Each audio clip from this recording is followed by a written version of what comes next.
مونږ جاړو د فلسطین غم ینس کې دوی بیل بیل زخم مونږ راکړي په زړه باندې په غزه باندې په رفح باندې هغه اختر را روان دی چې چرته به څاروي نه ذبح کېږي، چرته به د مسلمانانو بچي د اختر په ورځ هم ذبح کېږي، چرته به د اختر په ورځ باندې مسلمانان د خپلو بچو ټوکړې راغونډوي.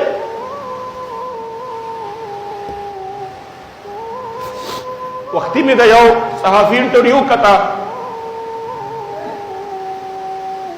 هغه صحافي فلسطینی دی، وایي زمونږ یو بچی به د الله په حضور کې تاسو باندې شکایت کوي چې د مسلمانانو مونږ له کفن قدر راونه رسو چې مونږ پکې خپل بچي نغړلی وي او دفن کړی وي. زمونږ یو بچی به تاسو باندې شکایت کوي چې د مسلمانانو زمونږ ماشوم بچي له یو فیډر قی راونه رسول او د هغې د وجې زمونږ ماشوم بچي لټې والې د لوږې نه مړ شو، شهید شو. زمونږ یو بچی به تاسو باندې د معاشر په ورځ شکایت کوي، یو نیم ارب نه زیاتو باندې به شکایت کوي، اټمي ملک والا باندې به شکایت کوي چې ستاسو موجودګۍ کې مونږ ته اوبه قدر مړه ونه رسېدې، د جهاد تمه خو مونږ تاسو نه کوله، تاسو غوندې مردګان به او تاسو غوندې مړه به جهاد وکړي. کم از کم زمونږه د زخمیانو لپاره مو یو پټی قدر خو را رسولی وې، دفن کړی خو به مو وې. هغې وی دا جنګ خو زمونږ نه دی، دا خو د ټول امت مسلمه جنګ دی. په ایمان ووایه ما وی دې قوم ته ته لګیا یې چې کوم د میچ باره کې اوس هم غصه دي، میچ بایللی شوی دی، په هغې باندې غصې دي، په هغې باندې یو عجیبه حالت دی. ستا په وړاندې ستا د ماشومانو ټوکرې دي، قسم په ذات د خدای په هغې کې پروا هم نشته.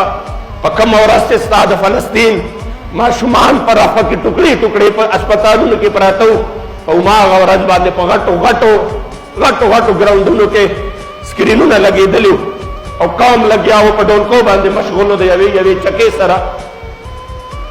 زه یم پرېږدم میچ په خپل ځای باندې و، په یو کور کې غم دی او خوا کې ګاونډي کور والا ډولکې راوړی دی، نا به دا ګیله نه کوي چې غم کې را سره نشي شریکېدی، ډولکې راته مه وهه. وکه فلسطین ته نشي تللی، که د فلسطین غم نشي ځان سره وړلی، کم از کم ډولکي مه وهه. ثقافتی میلې کېږي، پنجاب کې ثقافتی میله ده، دا خو تحریک ته دعا کوی چې دا نوجوانان را پاڅېدل او به زور بازو پې ختمه کړه. هلته کې د هغې ټوکرې نه راغونډېږي، ته دلته ثقافتی میلې کې، ته دلته میچونو دپاره سکرینونه لګې، کم خوا لاړه غیرت. الله پاک دې زمونږ په حال باندې رحم وکړي. عزتمندو یو غم نه دی، امت مسلمه ټول وجود زخمی دی. ابسا اختري چې په کوم اختر کې زمونږ د فلسطین مظلومان د خپلو بچو وینې ځوې ګوري، هغه به څه اختري چې په کوم اختر کې مونږ وینه تویو او په هغې کې دا فلسفه ده چې دا به د اسلام دپاره به زما وینه پکار شي، زه به د هغې د تویولو نه ګریز نه کومه، د اسلام دپاره خو وینه پکار ده. حضور علیه السلام امت چې دی دا ډېر دردېدلی دی په دې وخت کې، کم از کم یو مسیحا پکار دی. دومره خو دې کولی شو که نه، زه نن هم وایم دې د بې غیرتۍ څادر لرې کړي، دې د بې غیرتۍ دا څادر لرې کړي او زمونږ دا مشر دی دا 2 فوټه چوکه صرف داسې تاو کړي او ودې وایي چې زه د فلسطین تپوس کوم، قسم درته خورم چې نن هم په هغې باندې امن راشي. خو دا خو غلامان دي، دا خو د اقتصادي طور باندې او هر طور باندې ستا عزت لګیا دی، دا ټول د مغرب په قدمونو کې ږدي. دا خو وایي که مونږ دا چلو کو نو IMF به رانه مخ واړئ چې مونږ به ورته وایي اسیا ملعونې سره دا چلو کا، سابقه دور حکومت کې هغه ایبسولوټلی ناټ والا چې مونږ به ورته وایي داسې چلو کا، نوې نه فرانس خو یو د یورپي یونین رکن ملک دی، هغه ته مونږ سترګې خولی شو، که یو سترګې را باندې راوویستې زمونږ اقتصاد به تباه و برباد شي. او دلته کې د هغه کارکون برید ته وایي وی امریکې ته به جواب ورکړو. دا قسم دی، دا زما په وړاندې خبرې دي، مونږ ته وزیران ناست وی به نه یورپ به خفه شي، یورپ به ناراضه شي. دا موجوده چې دي د هغې نه باندې بې غیرته دي، صرف د IMF دپاره ټول قوم عزت ګیروي ږدي.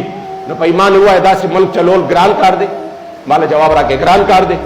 دا خو به یو عام د کوڅې یو ماشوم به مو چلی په قرضو باندې، او په قرضو کې هم څنګه چلی، صرف د خپل ذات دپاره قرضې راوالې، د خپلو عیاشو دپاره او د هغې زور د غریب نه په ټکسونو کې وباسي. الله دې زمونږ په حال باندې رحم وکړي او د دې بې حس او بې ضمیرو نه دې الله مونږ نور خلاص کړي. په جمع باندې دعا وکړئ. خدای پاکه زمونږ د فلسطین په مظلومانو باندې رحم وکړي خدای ته په خپل خصوصي کرم وکړي خدای پاک اسرائیل د خپل قهر او غضب په سپېړه ټوکړي ټوکړي کې دا ګوره یاد ساته د امت مسلمه جنگ دی که دلته کې خبره ختم شوه امت مسلمه ووایه چې مړ شو په دغې ورځ باندې خدای پاکه عظیم تر کامیابي ورله ورکړي